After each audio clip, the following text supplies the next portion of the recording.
বসিরহাট লোকসভা কেন্দ্রের বামফ্রন্ট মনোনীত সিপিএম প্রার্থী নিরাপদ সরকারের সমর্থনে সোমবার হাসনাবাদে তালপুকুর মাখালগাছা এলাকায় নির্বাচনী প্রচার করলেন কর্মী সমর্থকেরা।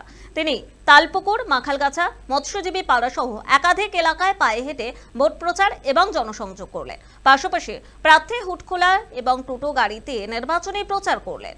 সাধারণ মানুষদের কাছে গিয়ে তিনি সন্দেশখালীর মা বোনেদের অত্যাচারের কথাও তুলে ধরেন, আর এই সরকারের ব্যর্থতার কথাও তুলে ধরলেন সাধারণ মানুষের কাছে। তবে জেতার বিষয় 100% আশাবাদী তিনি।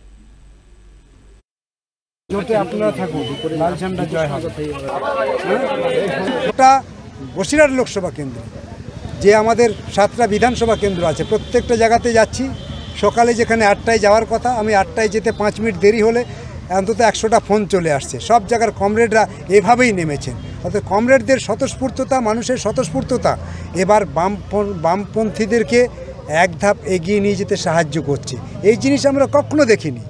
এই এত নির্বাচন করেছি আমরা দেখিনি। 11-র পর থেকে যে নির্বাচন, আজকের যে নির্বাচন, এই নির্বাচনে কর্মীদের এত উৎসাহ, এত উদ্দীপনা এবং মানুষের এত ভিড় লাল ঝান্ডায়, এই জিনিস আমরা 2011-র পরে আমরা লক্ষ্য করিনি।